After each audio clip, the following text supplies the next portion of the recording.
All right, so we're going to talk about Zipforms, and I guess the starting point for using Zipforms is that you need to register with the California Association of Realtors. So what that would mean is that if you're starting at the very, very beginning, you're going to need to go to www.car.org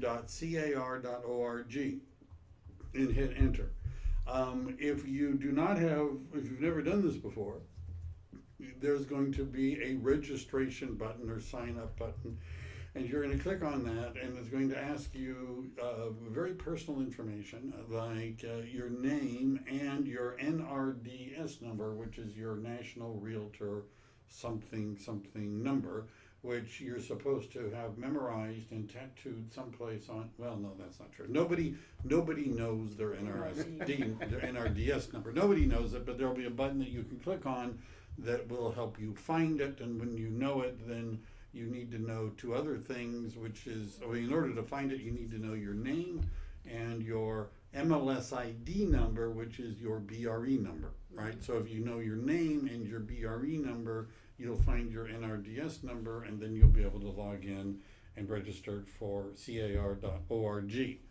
Let me just talk a little bit about what's here, because you may not know what's here. First of all, they have articles on the front, right, just to begin with, and they're California, generally speaking, related articles, but sometimes, they're all over the place. And what you're going to find, like December pending sales and market pulse, that actually sounds like something you might be able to use. And if you click on that and you open it up, you're going to see that it has information including different kinds of sales, and then they break it down by county, right? So they don't break it down by city, but they break it down by county. So you could be quoting this, you could talk about how Santa Clara County relates to the other counties, free stuff. And they also have these links down here are actually charts.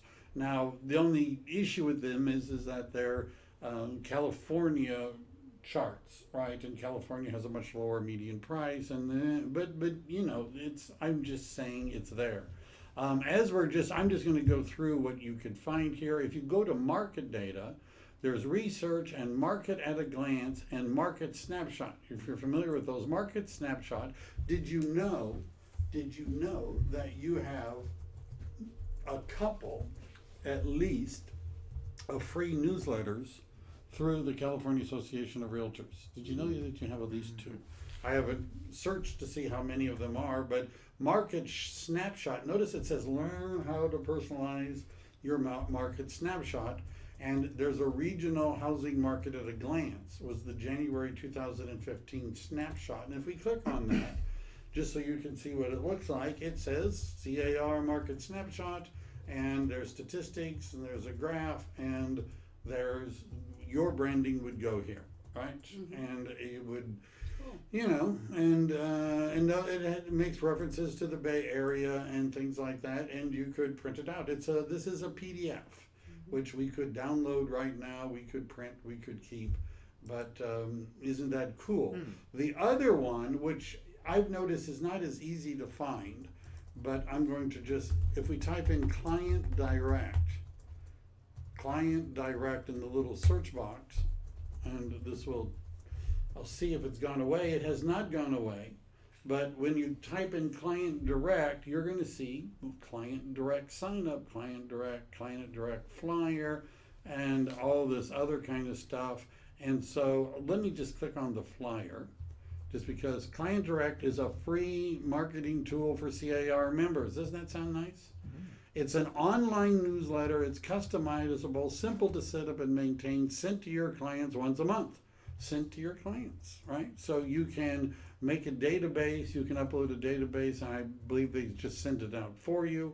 Again, this could be saved as a link or whatever. Used to be called the Homeowner's Guide.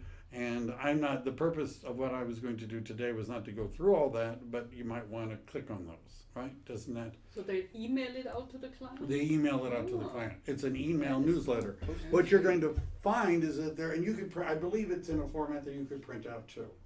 So what you're going to find is that there's lots of stuff here, right? That's what I found when I went to Client Direct. If we just click on the logo, it takes us back to the beginning. And just to quickly go through here, look at market data, market snapshot, surveys, data, and statistics. I would suggest that you become curious and that you go through and click on all the different ones across the top and look what's there. Notice they have infographics. I share them on Pinterest. And there's research highlights, videos and webinars, speeches and presentation. How you get the idea. Now, legal, for the legal beagles, there are legal Q&As about laws and disclosure charts and lots of stuff, including live webinars. I'm not saying that it's a good idea or best practices for you to learn what the broker is supposed to know, but it wouldn't hurt to know some things. Education, we're not going to worry about that. Member resources, newsstand, news releases, newsletters, market matters. There's stuff here that you might find interesting, like under newsletters or news releases. Yes? Are you going mute? No, this is right. Okay, good. Blinking is muted. Okay. It's so there's an article from CAR applauding lower FHA premiums, the December home sales and price report. Stuff, right, that you can use. Now, many agents don't even know that this stuff exists, because the only thing they ever do when they're here is they go to the forums. Right? So why don't we just, and by the way, notice it's got talk to an attorney, right? There's no extra fee for this because you already are paying an arm and a leg to be a member of the union. There's a finance helpline. We're going to go to Zipforms, right? And just click on it. And then this is going to pop up eventually. The new version does not use Java. For those of you that are geeky, will like that. That means it works on just about anything. Does not use Java, right? So what does it use? Like Silverlight? No, it doesn't use Silverlight either. Oh, okay, good. Yeah. No, in other words, my Chromebook, which runs a version of Linux, can access this program, right? So now what these aren't all mine. Now I have some stuff in here that I've created for coaching, and he may have deleted them. Mike Devlin listing, so he didn't, God bless him, didn't delete them. So why don't I might delete it when I'm done, just because I don't want to. So why don't we just say, all right, so I would do this before you have a transaction. Right? Do what? Well, if we go over here, notice there's forms, new, delete, import, export, forms advisor, clauses, Santa and others, calculator, statistics, and other stuff like that. We're going to go to new and click on it, and this is what's going to pop up. And our choices are listing, purchase, or lease, residential. So pretty much most of the time you're looking at a purchase for residential, and we're going to name this, assuming Windows will let me, Mike Devlin Coaching 2-2015, right? And then we could, I don't know, now this little thing here see this drop down look, and notice some of them I've created, and I think some of them I've created, we'll look at them as we go along. But what you can do, and this is, I usually put my names in, but not necessarily. I don't know how soon these were updated, but we could check them out. And we would create a template. Why don't we just see what's there? Does that? Now, let me just explain what you would do. So I can't export this template for you to import. What the template simply is a list of documents. So I'm going to make one from scratch. Right, just so you can see, because once I give you the documents that's in the template, you're still going to have to log in and make your own template, right? I can't do that. So we're not going to, but then once you've made your template, you can apply the template, right? Just like this way. So we're just going to click on save. Now, what we've done so far is simply create a transaction. We don't have any forms. Now the forms are all over here. You can make the forms hide. Oops, and then let me pull this down. So in order to create a template, you go to new and then to forms, or? Sorry. To create a template, you have to create a new transaction. Okay, first you do a new transaction. You can't make new forms. And then you would create from that a Right. template. You create a new transaction. Mhm. And you would probably want to call the transaction buyer template. Yeah. And the other one might be listing template, right? Or seller template, depending on whatever you want to call it, as long as you know that one of them is for a purchase. Now, it used to be more complicated because we had a short sale template, an REO template, and there's a probate template. And we're not going to worry about all that right now, right? If you've got one of those, talk to us, right? But right now we're just going to do a basic one. And so what we're going to do is the beginning point is we have to add forms. Now we can search by forms by name or description. There are libraries. We're going to start with CAR. Now, some of the other things they have are sample letters, which you ought to look at it. Some DRE forms, you're not going to use that very much. EPUBs. EPUB is a place where you can get the lead-based paint, all this other kind of stuff. There's two home warranty companies, foreclosure. We're not worrying about that. We're just going to go, right? We're just doing the CAR basic one. Now, what I would recommend that you do to start with is you select a cover sheet. Right? This is, of all the tips I could give somebody, starting with a cover sheet is the first one. And I'm just clicking on it. Now what it does is that I don't know if you saw that, but it moves it over into my little desktop there. When I click on it, it opens up. Now, if this is a buyer template, let's say, we don't know the names of the buyers.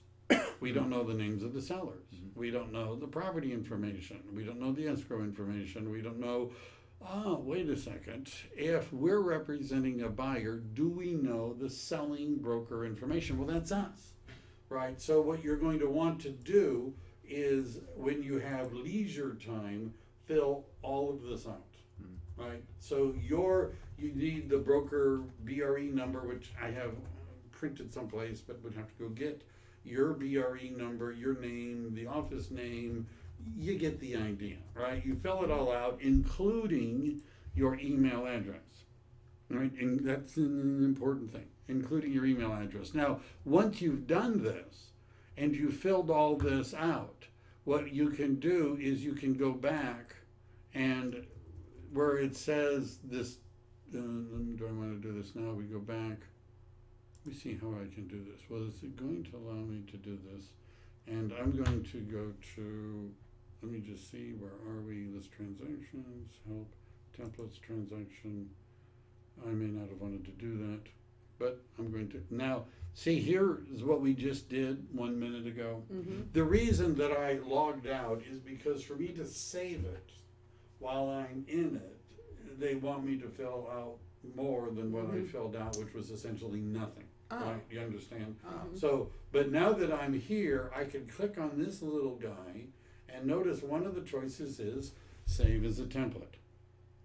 All right. So we haven't done anything, but we're making this a template. And I'm not going to actually do that because Mike Sibilia has a bunch of templates already, and some of them are mine, and I probably should delete the ones that I created, and they change over time. So, but what you would have done at the very least now, at this point, you would have gotten all your contact information in.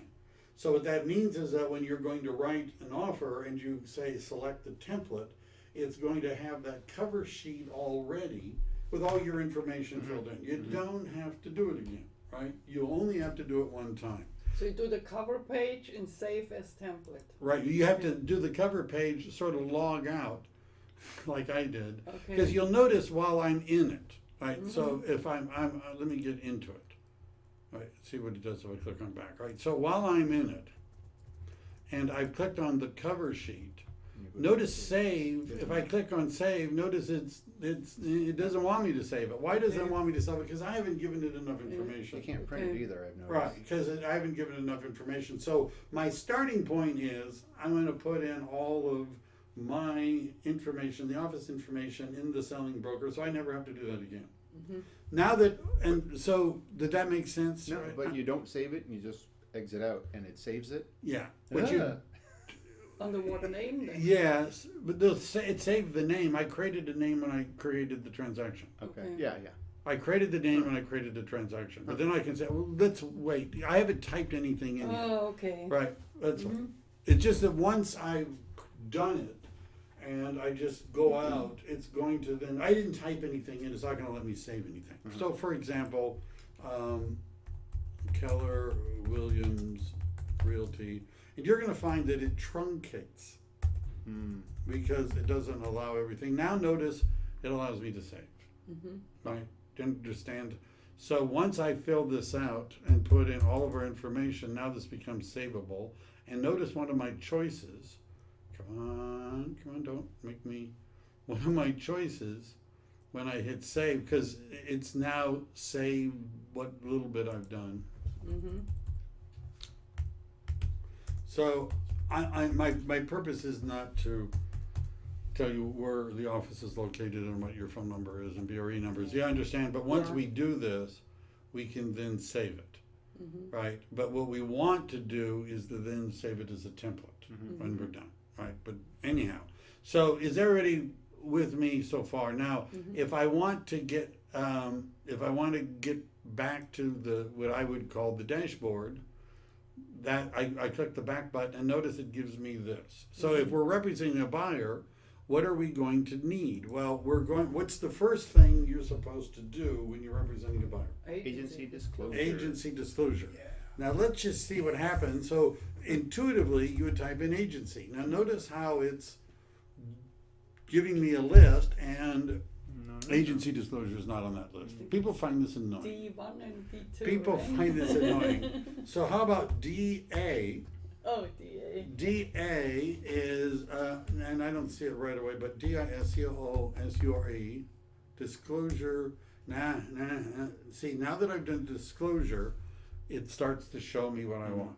Right? Yeah. I have agents who've called me up and saying I typed an agency and it doesn't show. Well, the name of the form is AD-1, 2, and 3, and it says regarding real estate relationships. Right? Mhm. So if we wanted to just find it, how about if we type in L-E-L-A-T-I-O-N? How about relationships? Notice as soon as I start to type in relationship, there's the forms for agency disclosure. Now there are 3 agency disclosure forms. The first one is the listing firm to the seller. If we're writing an offer, that isn't us, right? That's the listing. If we were, so when we do the listing template, we would include that one. Number 2 is the selling firm to the buyer. Definitely we need that one. And number 3 is selling firm to seller. We might as well put them all in. Okay? So now we've got agency disclosure. So once we've done agency disclosure, what's the next form we're going to need? Residential Offer or purchase agreement. agreement. Now, GREEMT, also known as the RPA, and this produces a lot of different choices. If we scroll down, we're going to find residential purchase agreement. Mhm. We're going to click on that, and it's going to be added to our package. Isn't this cool? Mhm. Now, one of the others that I would recommend, and there are differences of opinion about this, our attorney recommends that you include buyer, MATR, material issues. Let me make sure it still exists. Buyer material issues. Now, I will admit to you that most agents in the office do not use this form, right? And I'm recording this, which may get me into trouble. But what the BMI form is, let's just take a peek at it since we're Peaking. peeking, which could either be a Chinese reference or we are going downhill. So what, or a little bit of both. So what this basically is buyer material issues. Is it basically asks, what is the buyer most concerned about?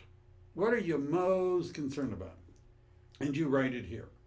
And then there's this long scope of broker duty. Broker agrees and does not decide what price the buyer should pay. It's just basically a boilerplate boilerplate disclosure, but this part here, buyer represents that buyer has disclosed to broker all material issues regarding particular features, issues, concerns, and requirements important to the buyer in their decision to purchase the property or any property. Buyer additionally agrees that the broker is entitled to rely on buyer's disclosure of material issues and broker's representation of buyer.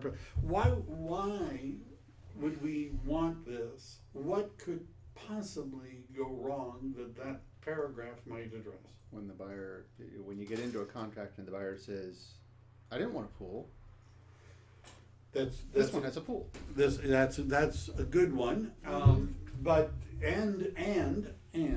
could the buyer say, well, after they moved in, that they checked the crime rates for the zip code, yeah. and then they said, well, you didn't. I told you, Sylvia. Don't you remember me telling you that I only wanted to live in a place that had a low crime rate? And then, or they say, didn't I tell you, Johnny, that I only wanted to be in the school district with a certain AP? I told you, don't you remember?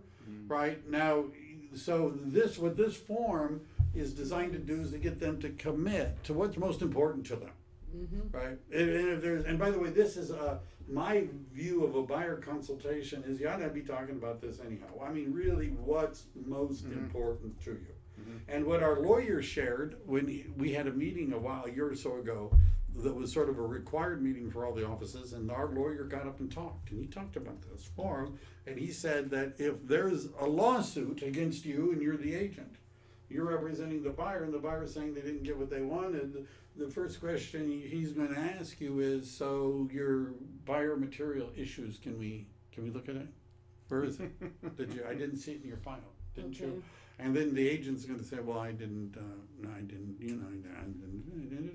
So do you understand you can see what this does, right? So the idea, it's basically, it says the buyer's, I want to know what's most important to you. What are your dominant buying motives? Material issues. Material issues. Okay, all right. Now, our lawyer says you ought to use it. So I'm going to stick with that. So we're going to go back, and what back does is it takes us back here. Now, there are certain things that just go in no matter what, but there's one also called the market conditions advisory. Now, what you're going to find with the the fact that I'm adding all these forms doesn't mean you need to use them individually, because sometimes what will happen when you talk to the listing agent says, here's my link to all of the disclosures, and you go there, you're going to find they already have a market conditions advisory. They want you to sign the one that they did. Just do that, right? You understand? But if they don't have one, then you're going to want them to sign one. And then there's a form called consent, which is, I'm over in totally the wrong spot, which is kind of normal for me. How about consent, and see what this brings up. Disclosure and consent for representation of more than one parties. Now, by the way, sometimes this is sort of included anyhow, right? Yeah. Now, what we have here, and at a different class, I'm going to go through disclosures. How about that? Then when I come back, I'll go through the rest of the stuff. But this is pretty much the basic stuff that we're going to use, right? And by now that we go back to the back, and we go here to this, and we go to save as a template, what we're going to end up with is a template that has a cover sheet with our information in it, and those forms already included, right? Whether we have to use them all or not, we don't know. Now, let me just go back here and open this up. So this would be the basic to make an offer? Right. Then there's a different one for a listing, which we'll do the next time, right? So what I also want to point out to you, by the way, and what I was planning on doing at one time, maybe I'll do this next time, but I'll go through this quickly. The cover sheet, you have to understand the history of the transaction cover sheet. This has been part of the CAR form system for decades. So there was a time when people didn't have cell phones and carry around computers. What they had were these big files. And so what people would do is the agents would type out all this information. Actually, you'd print it out in Android, and then you would stick it in your folder and carry it with you. So it was originally designed to sort of be a complete contact record of the parties that are involved, right? Now, very few people actually use it for that anymore, right? So what I would like to do is maybe go through. First of all, let me just say, let's say you have an offer, right? Let's just say you're going to write an offer, and you've launched the template, right? So this is what we're looking at right now. And this cover sheet, look at all that stuff they want us to know. Now, what I'm going to do for just giggles, let me find one of these is here. So I'm going to pick on Johnny because he's here, J-A-H-N-N-Y, and then I can see what he's done with the MLS. I'm going to show you something because the efficiency, I think, is important. So we're going to go to residential search, and you should have a listing broker for KWSV. What I'm going to do is I'm going to click on active.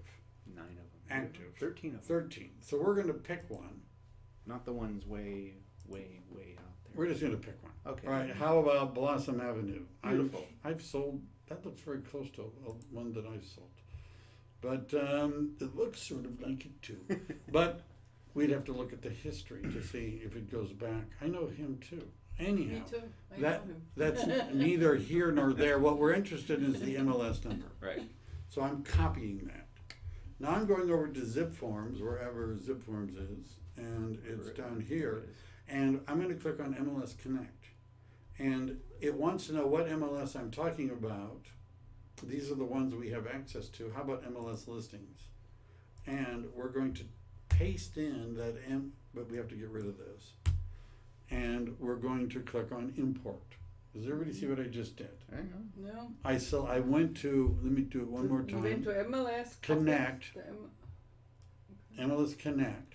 MLS. I selected MLS listings. And you retain the ML Right. for it? And there was a little bit of space because of the, so I want ML and that number. And I'm going to click on import. And it says, do you want to replace existing data with imported data? Now, the reason it's asking me that is because I have typed something in. And it's not smart enough to know that what it typed in actually doesn't have anything to do with what is being imported. Okay. Right. It doesn't know that the selling agent's information is not in the MLS because it hasn't been sold yet. Okay. So I'm going to click on yes, and it says you must select a property. Well, what didn't it? What in the world?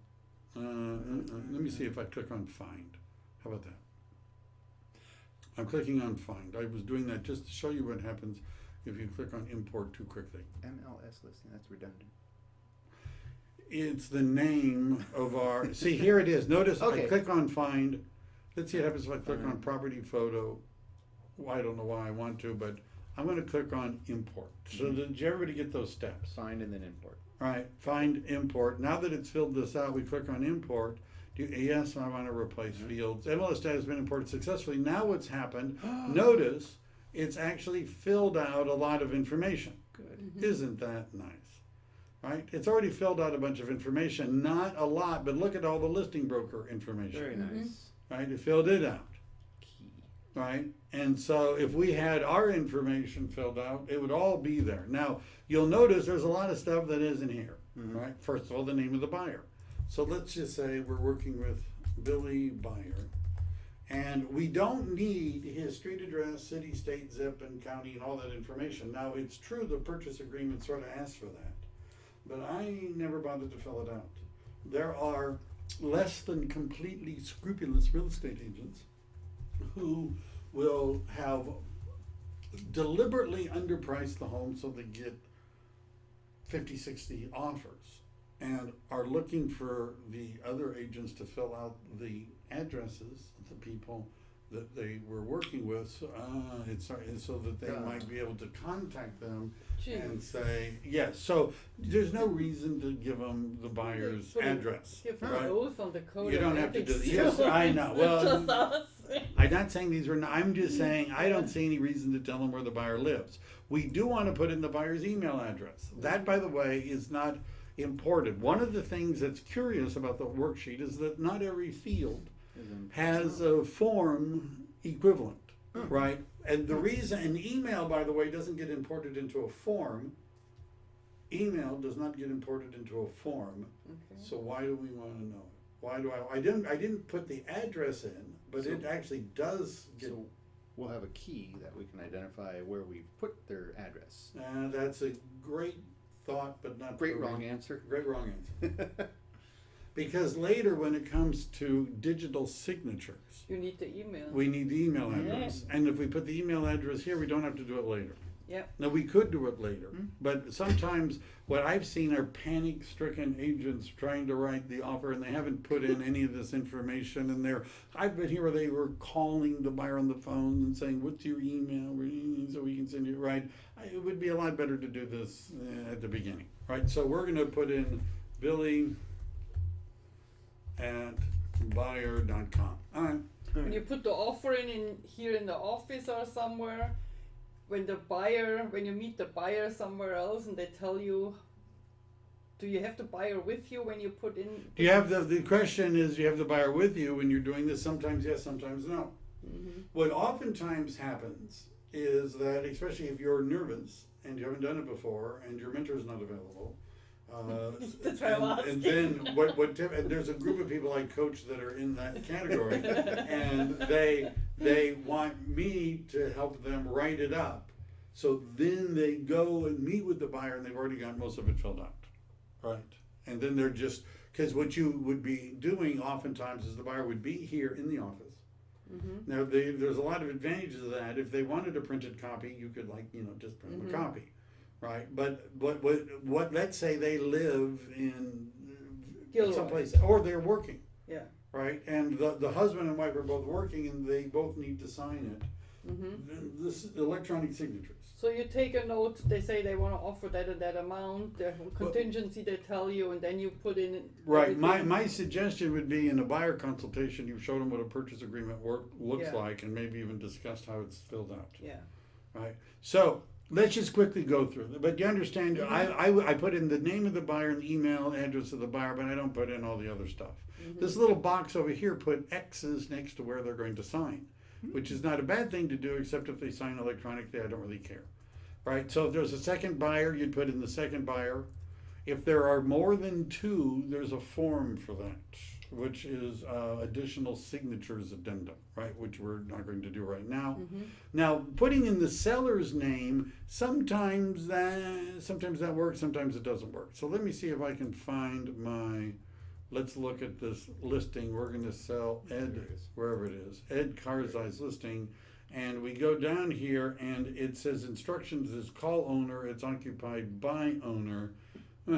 Well, what we might have done at the beginning is gone to realist. Then you get it from the tax. Right. The owner. And we will get what the title records show. The problem with that is that, let's say it's Ernie and Imelda Jones is what it says on the title records, and Ernie actually died 10 years ago. Now they don't change the title records. All right, do you understand? So you're now writing a contract which includes the name of a dead person. So what? Got it. So Right. what is that interspousal then when they get divorced? Interspousal. Interspousal trustee. Well, that would be something else. But sometimes what real list says are the owners are not the owners, right? So you can just sort of leave that blank, right? And let the listing agent Do that. fill that out, right? And if you were doing this, and by the way, you might have you ought to, before you're doing this, have a conversation with the listing agent. And one of the things you should do is print out the real list and say, well, we're writing an offer. Sometimes it's a trust. How should we reference the sellers? right? Is it, just to make sure, is it Ernie in the middle of the zone? Oh no, Ernie's dead, it's only a mailed up file, right? And so you, if you had that conversation, you would be able to put the accurate information in, but let's say the listing agent's not returning your calls and you're running out of time, just let them fill it out. Okay. Now, one of the other reasons why you want to have a conversation with the listing agent is because the email address. I've sold homes where I was the listing agent and my seller, one of the most memorable ones, she was in Shanghai at this time. Right? Now, it's true, you know, but there's some new agent said, how can you do that? They have computers in Shanghai, you know, like lots of them. So the idea though was I could have printed it out and faxed it to Shanghai, had her print it out, sign it, fax it, but you know what that's gonna look like when we're done, right? Gotcha. So what if the listing agent says, well, the seller's in Shanghai, one of the things that we could do is say, well, could you give me the seller's email address and yours too, right? Is the listing agent, and so the whole process could be done. Now, it's possible for the listing agent to say, well, I don't want to give you their email address, just send it to me when you're done, so we send it as a PDF, but it's possible the electronic signatures works differently then, right? Do you understand? Because it's not all integrated. Did that make sense what I just said? Okay. So we may or may not fill this out. The street address and all this information about the seller, we don't need that. That's not the property address. It's not the property, that's the seller's address, right? If I were the listing agent, I wouldn't tell you if it's not the same. I'm not telling you where, you could look it up, but we don't need all that. Is it a general practice to call the listing agent? It's and a say, hey, I just want to confirm. It's a general practice to call the listing agent and have a conversation. I have a video on Ignite on my YouTube channel where I go through this, making and presenting offers, where you want to ask, are there any other offers on the property, and what's most important to the seller, and do you have any suggestions for writing it up? Tell me what they're looking for. You ought to have this conversation. What's the title? Do you know? It's called Make and Receive Offers or something like that. But the answer is yes, you'd want to have this conversation. Now, what I believe is true, because they change things, they want the legal description of the property. Right, now I'm going to see if what happens if I save it. I'm just going to click on save for now and see what it does. It saves it, but my belief is if I go to print it, It won't print. it's going to say the Indian prohibits modification of documents produced in a third-party application. I don't know what that means. But does it let you print? Let me see what it's going to do, Oh, and look at that. it's letting me print the cover sheet. So let me see what happens if we go to print multiple forms, and I'm going to I'm going to click on the RPA, which is down here, and I'm not going, it always wants to print the cover sheet, but we really don't want it to print the cover sheet because we don't want it. And then now that we've done that, end user multiple, I don't know why it's doing that, so we're over here, and we can't really see it unless I make this a little smaller, but over here is the print button, right? And because I've got this sort of, anyhow, here's the print button, and let's see what it does. And there it is. It is letting me print it. All right, now, Cool. my guess is that despite what you learned in the real estate school, it's considering the APN to be good enough as a legal description. But it generally in the past was asking for one or the other. All right, so let's just go through what else should we make sure that we've done. I'm gonna. But if you took out the address and the APN, it wouldn't even let you print though, would it? No, it doesn't want you to print that unless you say sample. Okay. So, but it's happy with what we have, right? Now, the reason I'm going through this is we don't need township, we don't need tax ID number. That's really what the assessor's parcel number is. That's the list price. This information about first mortgage and all this other kind of stuff, the only reason you'd be putting that in is that if you wanted to do a net sheet if you represented the seller.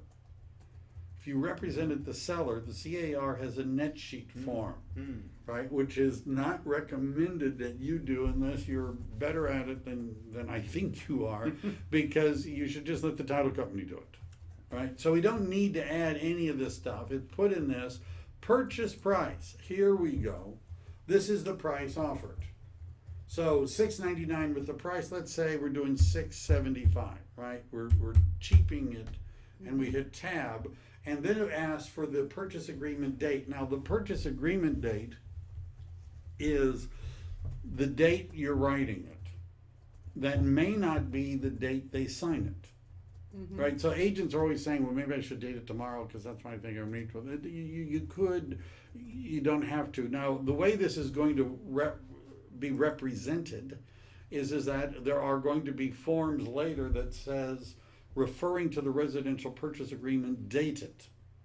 That's the one.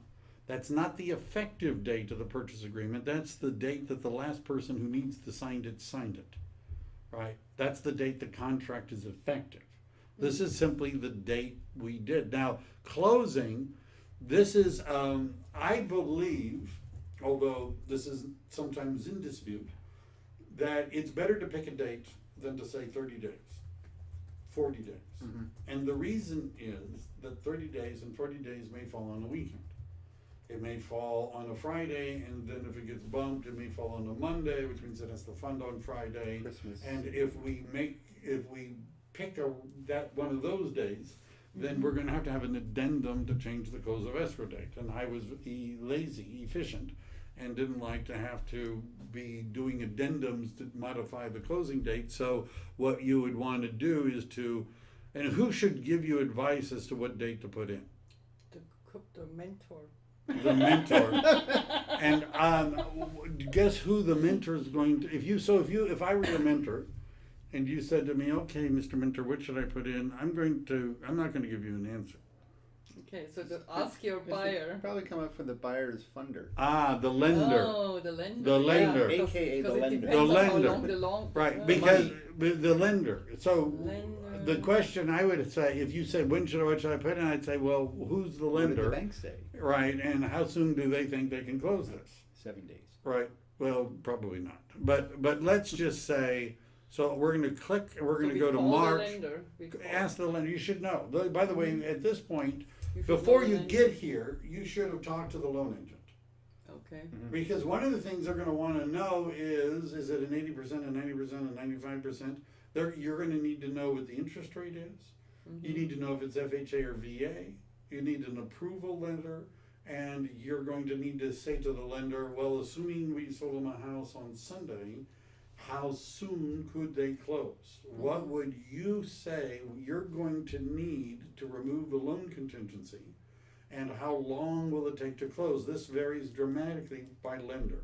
So there's no reason to say we'll remove the loan contingency in 10 days just to have the lender said, you're insane. There's no way. We can't move that fast. Well, now So I'm going to just pick a date. I like Thursdays. A month. Right? Now, the deposit amount, notice we're not doing this in the contract, right? We're doing this on the cover sheet. And if we fill out the cover sheet, it's going to put everything in. Now, notice this little guy pops up, that's a calculator, right? So I click on this, and it's asking me a bunch of different questions. Is this the one I really wanted? Where is it? So loan amount, interest rate, loan term, property taxes, monthly, total monthly payment, amortization table, tax CSV, display table. I don't really see what I'm looking for there. So you don't have to It's a put mortgage all that calculator. in, right? Well, no, what you're going to need to do, and so what I'm just going to do, because I'm not sure why that one gave me so CAL calculator, right? So pull up a calculator. So how much should the initial deposit be? It would be preferable for it to be 3%. 3%-ish. Preferable, right? So if it's 675, all right, 675,000 times 0.03 equals $20,250. Right? That's assuming they're willing to do all 3% at once. This would make it a better offer. If they're not, 1% maybe, but then we have to have a deposit increase amount, right? So, which is more work. So does anybody remember what that said? 20,250, 20,250, and we hit tab, and we've now put in the deposit amount. Now the increase in deposit, we'd be doing that if we only put down 1%. then the listing agent probably wants the deposit raised to 3% when the contingencies are removed. That's another form. Well, and it's also another form. They did It's that called, wrong in a mock-up. it's called an RID, which is a receipt for increased deposit. Offer date, notice we already had the purchase agreement date. That's the date we, as agents, filled out the form. The offer date is the date that the clients are signing it. It could be the same day. It is usually the same day, but it's not always the same day. So let's say my clients say, well, tomorrow send us the form and I'm writing it tonight. I can put in today's the day I wrote the form. Tomorrow is the day, but usually it's the same date. Question, if we could back up, the deposit amount, that's generally the earnest money. That is the earnest money, what we're talking The about. down payment is not That's mentioned later. yet? Okay, all right. Later. Okay. So we haven't gotten to mortgage information yet. This mortgage information refers to the existing house, not this one. Okay, all right. So the expiration date, we would, if we don't do anything with it, the default is 3 days. If we don't want to let them have 3 days, then we would give them another date and time. Does it, okay. If we don't do anything, it's 3 days. And time? And time, it says 5 defaults. o'clock. It's already, there's a default setting. Three work days, We would okay. only be, 3 work or calendar days? we'll look at it. I think it says 3 calendar days. Mhm. So we're gonna click on residential just for fun. We don't need to worry about any of this stuff. We don't need to worry about the escrow information. We could put it in, but we don't need to. Transaction cover sheet, we have that stuff. Lender information, title information, we don't need to worry about that, don't need to worry about that, don't need to worry about that. Now, one of the things that you'll notice here, unless it's missed, is there isn't anything here. Like, so this mortgage does not refer to our mortgage, right? So notice, do you see anything that refers to how much our loan is? No. I don't. And selling broker, listing broker, Lender, lender, no. no. But it does ask us Conventional. what type, right? It is. We could worry about that later. So let's just say we've done enough for now. We click on save. Now, what the value of doing this, because we're still going to have to look at the form, but the value of doing this is that it's going to auto-populate most of the forms. Not all the forms, but most of the forms. So we click on back in order to see, and sometimes you have to click on this to make it go away. So now we're going to look at, and you should probably peek at the forms. We're going to look at the residential purchase agreement. And what happens is it shows us what the attached forms are, right? And some of them we've already clicked on, and as we go through, agency, I'll talk about again. Notice we have to click on that. It's the buyer. We have to click on it, right? It has it highlighted, but we still should click on it. And this is for them to date it. If I click here, it would date it, but we're not going to do that now. It has our information. We didn't put in our BRE number and for the office and all that, but if we'd done that, it would be there. And this is for you to sign, but that can be done electronically. And it's possible for the seller to sign the same form. So I actually did 3 or 2 and 3, but we could just get away with number 2. Here's the civil code section explaining agency disclosure. This is the possible representation of more than one buyer. This is like just included now anyhow. And again, there's a place for it to be electronically signed. Here's the RPA. Now let's see what's missing. Well, close of escrow didn't go through. I don't know why it didn't, but it did. Maybe did I not save it? No, I don't know. Thought you did. It didn't go through. It's not perfect, right? You have to put it in it. We put it in, but it's not perfect. And so if we click on that little box and then we click here, I don't know why it's not even showing me. Why is it doing this? You can't type anything? I don't know why it's doing this. Oh, So, hey. Oh, here it comes. now it came in. Interesting. Because it's still giving me a chance to override it. So I could click on that and say 40 days. Huh. But I had to click on the box. Okay. So, Interesting. by the way, San Jose and Silicon Valley, Michael Sibilia, right? Heard him. Right. So, are we one broker or 2? 2. I'll say Mark? one. It's not a dual agency. But who's their broker? Mike Sibilli, but they have Who's a our different broker code. They have a different broker code. Even though Oh, Michael the Sibilia is the broker of Gateway? record, he's also the broker of record of Santa Cruz. But having said that, all three of them have a different broker code. How could that be? Because the broker is a corporation, and they all have different broker numbers. Is this one in Gateway or? Gateway is a different one. So Okay. we would say Gateway represents the seller exclusively, and we represent the buyer exclusively. You've got to check those boxes. I only know that because I filled in a form. 'cause Okay, I- so if the other agent is, just to clarify, the other agent is Gateway, i.e. not the Campbell office, then it's not a dual agency? Not a No. dual agency. Really? Oh, Right, neat, only okay. for this office. Only if the other agent is from Yep. this office are we dual agents. Okay, Even though it seems confusing See, because it's the this- same guy. not When I did confusing the at all. probate with Christine LeQuain, Right. that's when I got Yeah. that. All right, got it. So this part, I'm not going to do the whole contract Mhm. tonight because we're running, I Yeah. don't know. So, but notice what has appeared, Mhm. and the default setting is that it shall be delivered by electronic funds transfer. I wouldn't change this. If the buyer wants to take a cashier's check or a personal check, they could. Do not take their check. Do not take their check. There is a place to say buyer has given the check, but if you get the check, you have to bring it to Mona and let her put it in our record, and then she'll give it back to you. You do not want the check. Just Right. hold it over the weekend. Right. Let them take it. Positive. All right, now that we're down to the loan amount, notice these boxes aren't checked. Is this an FHA, a VA? If it's conventional, we don't check any boxes. Mhm. But it wants to know what the loan amount is, right? It wants to know what the loan amount is. So if we had our calculator, and I do believe that this calculator now would work. So if we click on this and we know, now notice it doesn't really do all the, I don't really like Doesn't this. populate I don't it, even right. like this. What I always do is if the offer was, let's just clear it, 675,000 and it's 0.80, let's say it's an 80% loan, then that's 540. So we put in 540, right? And hit tab. How did you do that? I pulled up, the offer. I took our offer price, which was 675, and if it's an 80% loan, I multiplied that by 80%. Okay.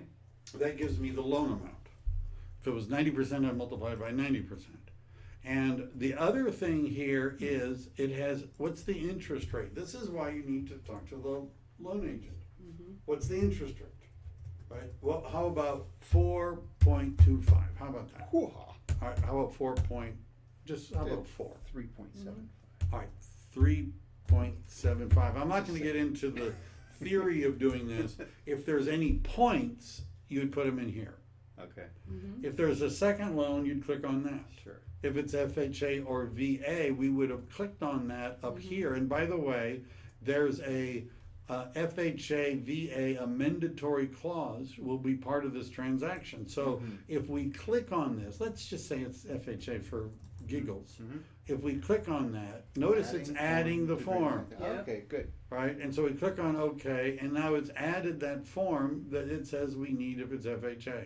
Additional financing terms, just because there's a blank space does not mean you need to write something in. Okay. All right. Seller is you don't, yeah. So notice what it's done. It's done the math. 114,000 is going to be the down payment. How did it come up with that? It took the price of, which I hope came through, 675. It subtracted the 200,000, multiplied by Subtracted the earnest money. 0.80, gave us the remainder, subtracted the amount we've already given. That's what's left over. It all adds up. Okay. Right, it all adds up. Now, the rest of this is, let's just do a little bit more and then we'll break. All right, verification, down payment, and closing costs. You really would like to be able to click on the box that says this is attached. Right? That means that the lender has verified the down payment and closing costs. Other verifications could be copies of bank statements, copies of stock, right? Be sure to cross out account numbers and things like that. The simplest thing to do is to have the lender do this. And then the lender's approval letter can say, we have verified the down payment and closing costs. We've seen it. Okay. He's got it. you can believe us. We don't So need you, anything em- else. so you email it to the lender, or what? How do you let the The lender, to get pre-approval, the lender should have looked at all this. Oh, okay. The lender, to be pre-approved, the For lender it would be in the should have, letter. right, if you've ever heard me do my little spiel on what Mhm. we'd say to a buyer in an open house, I always say, have you had a chance to talk to a lender and find out Mhm. based upon your cash available, your expenses, and your income, exactly the amount of loan you can be approved for? Mhm. Available cash, right? So before a lender should pre-approve you to buy a $675,000 house, they should ask you, well, do you have Do you the have a down job? payment? Do you have a Yeah, down payment? okay. Yeah. Right? Do you have the down payment? And if the answer is no, you're not pre-approved. I don't care what the letter says, you're not really pre-approved, right? Mhm. So the lender could do this, or you could have a copy of their bank statements. Appraisal contingency, there's stuff to talk about here, but we're leaving it as a contingency. Loan applications, notice it says letter attached, right? What that means is that you have a loan pre-approval letter. Mhm. That could be different from the verification of down payment and closing costs. Okay. That could be copies of bank statements. This would be a letter from a lender that says we pre-approved you. Loan contingency is, then it says, that just says that you're going to work hard to get the loan you said you're going to get. Loan contingency removal, it says 21 days, right? They just pick 21 days. Now, if your lender says I can do it in 10, now we're not talking about fund, we're talking about getting the underwriter to bless it, Mhm. right? If the lender, because the shorter this time period is, the more likely the bank is going to accept it. The seller is going to accept it. Yeah. Right, the shorter it is. So again, what's required? Well, if the lender has actually verified employment and verified income and run a credit check and verified the down payment, then what's left is an appraisal. Mm-hmm. And a turnkey has this what's called conditional underwriting, where they've already submitted it to an underwriter. Right, Mhm. so the underwriter has already looked at it. The problem with some other lenders is that even though the loan agent says, I've done all this, once it hits the underwriter's desk, they said, I'm not happy with all this, that I want more, Yeah. right? Is Can that I ask? Oh, sorry. Right. The lender is also the one who sends the appraiser to the Right. home, right? Right. Who says who's the appraiser? That's It's not right. me. No, you're not allowed to pick the appraiser. I have. This, That was changed some years ago under something called the Home Valuation Code of Conduct, yeah. to keep like a firewall between the agents and the appraisers. Mm-hmm. So so the lender's the one who's going to tell you, we can remove the contingency in 10 days, I'll get an appraiser out in a few days, and that sort of thing. Is that a different level after being so pre-qualified, pre-approved, underwritten? Yes. Okay. Because pre-approved, there's, the company I used to work for had a mortgage company as part of it, which I was responsible for. And what you would learn to do, the more you were into this, is that you know that all pre-approvals involve conditions, right? And so the higher grade of a pre-approval letter actually would say what the conditions are. Okay. Right, because I know that a paragraph that says he's approved Good for it. doesn't mean that the underwriter has looked at it. Okay. Right, and That so makes sense. what happens is that there's this checklist, like they Uh-huh. reviewed the preliminary title report, that's a condition, right? That's a condition, right? Now, that's an obvious one, everybody's gonna have that, but maybe they haven't verified the tax returns, Mhm. right? You understand, I could go to TurboTax, print out 2012 and 2013 tax returns, sign them, make a copy, and hand it to the lender. See how much money I made in the last couple of years? Now, there's a spot where the lender actually goes and checks that. Have they done that yet? Well, maybe not. Maybe not. Okay. Right? Okay. So that's a condition. Mm-hmm. Right? So there's a social security, checking your social security number. There are conditions. Right? Mhm. But the lender's the one. Different lenders have different degrees of this, and somebody that's already sent it to conditional underwriting already has done a lot of this stuff. Mm-hmm. Right. So how soon you could remove the loan contingency is a conversation to have with the lender. Yeah. Sooner the better. But how long is it going to take them to have the appraisal done and get the underwriter to bless it? All right. Now, they've eliminated a lot of the other, you used to have to click more boxes. If the buyer has to sell the property, you would click on this. And if we do that, it's going to add the COP form to the contract. These others, you generally aren't clicking on anything here. Notice it's probate, trust, short sale, the statewide buyer and seller advisory. If you click on it, first of all, chances are very good the listing agent has it. Right? Chances are good the listing agent has it. You could do it later. It's a boilerplate disclosure. Right? Chances are the listing agent has it. If the listing agent doesn't have it and you want to, you could click on it now. Right? And if we click on it, look what's going to happen. It's adding the statewide buyer and seller advisory. Oh boy. So if I saw the paperwork from the listing agent and it was already there, then I wouldn't trip about it. I just wouldn't check it. Other terms, seller to credit, buyer, whatever, you don't need to click on anything. The seller, this is just my suggestion, should do a natural hazard, including the environmental. If they already have one, it's not the worst thing to do, but you could click it anyhow because they've already got one. It just looks, well, you already got you one. If they don't have one and you want the seller to get it and prepared by, I used to just write in seller's choice. Seller shall pay. Should we really do that in the offer? It's we're talking about $130. The law says the seller is required to disclose whether or not the property is in a flood, fire, or earthquake zone. This is a law. The seller is required to make this disclosure. It's common to first of all, if it were my listing, there'd already be a copy of it with all the disclosures. With the Right. binder. Yeah. So in fact, in our office, that's sort of the policy. But So the inspection, you still do an inspection. This for is the not an buyer. inspection, That this is just a looking at disclosure. maps. Okay. This is looking at maps. Okay. This is not an inspection. just It's a- to look to see on a map if it's in a flood, fire, or earthquake zone. Okay. And there's a whole bunch of other stuff in it, like a street tree disclosure and a mold disclosure and a whole bunch of goodies that are in it. That More Megan's than build the law. water, more There's than a build whole the bunch. wells. Right, there's a whole bunch in it. Yeah. So other reports, you don't necessarily need to do anything with it. And why don't we stop here? Okay. All right, and next time I'll start on page, whatever this Whatever page it is. is.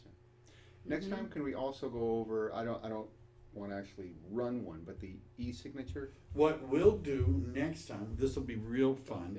What we'll do is I'm going to put you and Sylvia, assuming that you're the only two here, as the two buyers. Oh, I thought you were going to say in a gladiator type cage. Okay. It's a Thunderdome. That's what I had in mind. And then my spiked shoulder. That's right. And so, and one of the things Okay. that you ought to practice on is putting, you both could be put down as a buyer one and buyer two, and Okay. put in your email address and send it to you. Okay. And then you ought to go through Got the it. process. Okay. So do you understand, you could create a sample transaction tonight and send it to yourself, I have. right? And Nice. with e-signatures, Okay. just to practice. Patrick didn't- is I doing didn't that wanna- with me, and he comes up with the worst horrible things. I have to do that. I just Well- didn't want to do this My in case. deposit is too low. The other form. Well, yeah. this is one of the things that I cover. Yeah. We're going through this with the daytime people too, Yeah. right? Because you need to practice, and there's Yeah. experienced agents that send Takes you. the fear away. Too. Right. Yeah.